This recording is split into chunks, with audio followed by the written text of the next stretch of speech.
Electrical objective important question series का यह हमारा सेकंड वीडियो है। तो वीडियो को स्टार्ट करते हैं। तो इस वीडियो का हमारा फर्स्ट क्वेश्चन है, एक आरएल श्रेणी परिपथ में प्रतिरोध और प्रतिघात में से प्रत्येक 4 ओम है। इस परिपथ में विद्युत धारा होगी। तो एक आरएल सीरीज सर्किट है जिसमें रेजिस्टेंस का मान 4 ओम है और रिएक्टेंस का मान भी 4 ओम है। तो इस सर्किट में वोल्टेज और करंट के मध्य बनने वाला एंगल कितना होगा वह हमें ज्ञात करना है। तो ऑप्शन ए है वोल्टेज से 60 डिग्री अधिक का मतलब है लीडिंग। ऑप्शन बी है वोल्टेज से 45 डिग्री अधिक अर्थात वोल्टेज से धारा 45 डिग्री लीड चलेगी। ऑप्शन सी है वोल्टेज से 60 डिग्री कम अर्थात धारा वोल्टेज से 60 डिग्री लैग करेगी। ऑप्शन डी है वोल्टेज से 45 डिग्री कम अर्थात धारा वोल्टेज से 45 डिग्री लैग करेगी। सर्वप्रथम हम इस क्वेश्चन का सर्किट डायग्राम बनाते हैं। तो हमने सर्किट डायग्राम बना लिया है जिसमें हमने एक इंडक्टर और एक रेजिस्टेंस सीरीज क्रम में जोड़ दिया है जिनका दोनों का मान 4-4 ओम है। अब हम इस सर्किट का वेक्टर डायग्राम बनाते हैं। तो यह आर है और इससे 90 डिग्री लेग इंडक्टर का इंडक्टिव रिएक्टेंस होगा और इन दोनों के बीच में रिजल्टेंट करंट बहेगी अर्थात इन दोनों का रिजल्टेंट होगा। तो आर और रिजल्टेंट के बीच यहाँ पर एक समकोण त्रिभुज बन जाता है जिसमें आर की वैल्यू 4 ओम और इंडक्टिव रिएक्टेंस का मान 4 ओम। तो आर से रिजल्टेंट के बीच का मान भी 4 ओम होगा। हमें इसमें यहाँ पर थीटा का मान ज्ञात करना है जो रेजिस्टिव करंट और रिजल्टेंट करंट के बीच का एंगल है, क्योंकि रेजिस्टेंस के एक्रॉस ही वोल्टेज होगा तो वोल्टेज और करंट के मध्य बनने वाला कोण थीटा होगा। तो tan थीटा बराबर लंब बटे आधार होता है।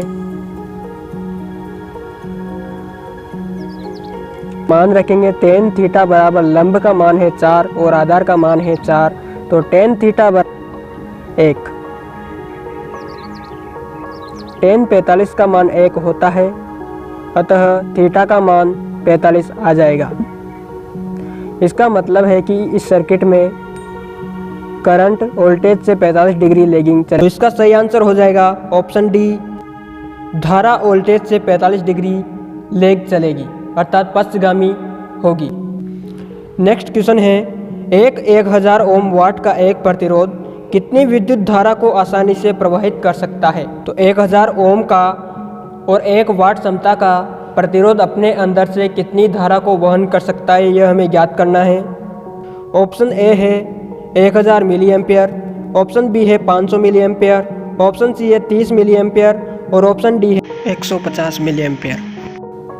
तो क्वेश्चन में दिया गया डाटा है रेजिस्टेंस का मान है 1000 ओम, पावर है 1 वाट और इससे बहने वाली धारा का मान हमें ज्ञात करना है।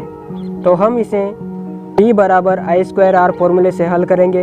तो हम वैल्यू पुट करेंगे, P का मान 1 और रेजिस्टेंस का मान 1000। तो I² बराबर 1/1000 हो जाएगा। स्क्वायर को इधर भेजेंगे तो अंडर रूट लग जाएगा। तो I बराबर अंडर रूट 1/1000। तो 1 का वर्गमूल होगा 1 और 1000 का वर्गमूल करेंगे तो 10√10। तो इससे हमारे पास धारा का मान आ जाएगा 0.03162 एम्पियर, 31.62 मिली एम्पियर लिख सकते हैं। तो इसका सही आंसर हो जाएगा option C, 30 milliampere. Next question है, केबल का सर्ज प्रतिरोध कितना होता है। ऑप्शन ए है 10 ओम, ऑप्शन बी है 20 ओम, ऑप्शन सी है 50 ओम और ऑप्शन डी है 5 ओम।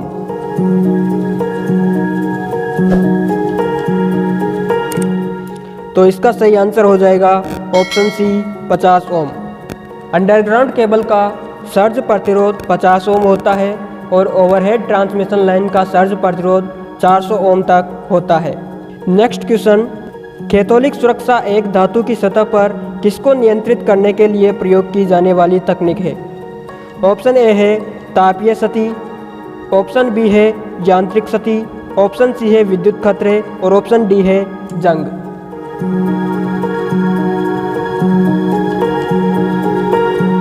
तो इसका सही आंसर हो जाएगा ऑप्शन डी जंग। कैथोलिक सुरक्षा का मतलब कैथोड की सुरक्षा से है। तो यहाँ पर कैथोड धातु की सुरक्षा के लिए उस पर एक क्रियाशील धातु की परत चढ़ाई जाती है, जिससे धातु सतह की जंग से सुरक्षा की जाती है। नेक्स्ट क्वेश्चन, ज्ञात कीजिए निम्नलिखित में से किसमें कॉर्क स्क्रू नियम प्रयुक्त किया गया है। ऑप्शन ए है करंट की दिशा, ऑप्शन बी है चुंबकीय क्षेत्र की दिशा, ऑप्शन सी है विद्युत क्षेत्र की दिशा, और ऑप्शन डी है ईएमएफ की दिशा, और ऑप्शन ई है घूर्णन की दिशा।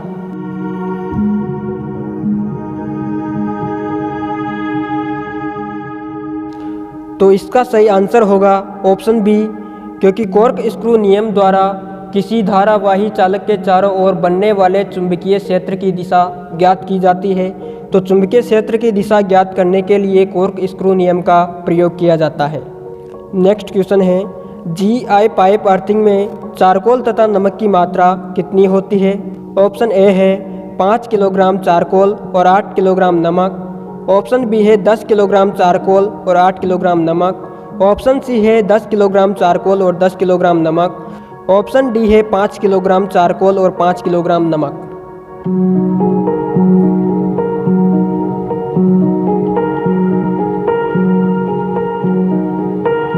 तो इसका सही आंसर हो जाएगा ऑप्शन सी 10 किलोग्राम चारकोल और 10 किलोग्राम नमक।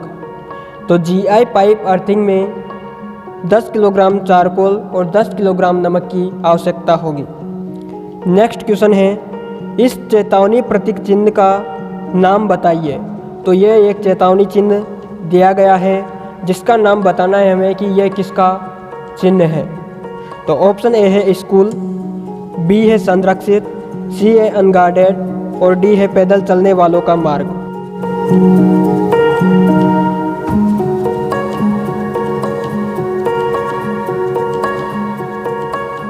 तो इसका सही आंसर होगा ऑप्शन सी अनगार्डेड। यह चेतावनी चिन्ह रेलवे क्रॉसिंग को बताता है कि रेलवे क्रॉसिंग पर कोई व्यक्तिगत गार्ड नहीं है, अर्थात अनगार्डेड रेलवे क्रॉसिंग।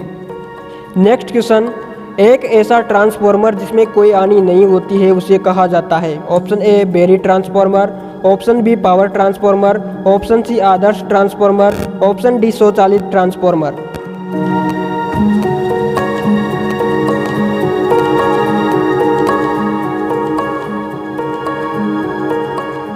तो जिस ट्रांसफॉर्मर में कोई भी हानि नहीं होती उसे आदर्श ट्रांसफॉर्मर कहा जाता है। तो इसका सही आंसर हो जाएगा ऑप्शन बी आदर्श ट्रांसफॉर्मर।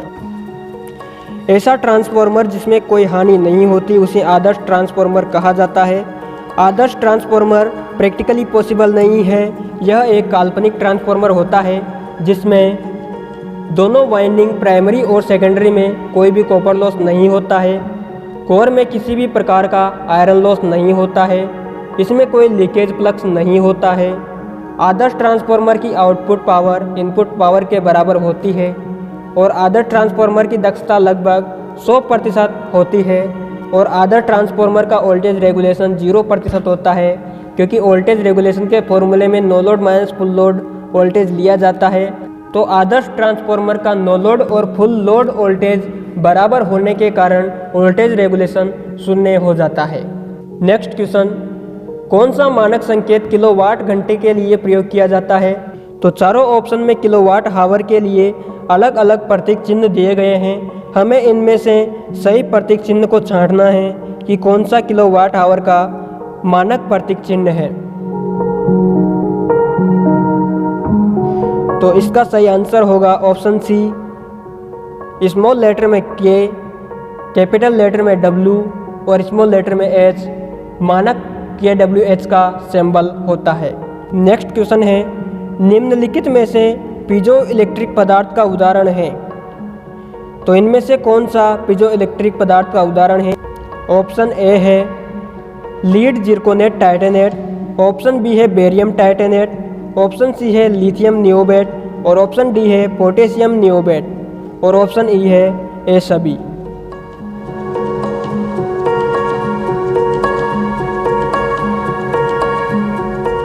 तो इसका सही आंसर हो जाएगा ऑप्शन ई सभी। ये सारे के सारे पीजो इलेक्ट्रिक पदार्थ है। पीजो इलेक्ट्रिक मटेरियल एक ट्रांसड्यूसर होता है जो मैकेनिकल प्रेशर को इलेक्ट्रिकल सिग्नल में कन्वर्ट करने का कार्य करता है।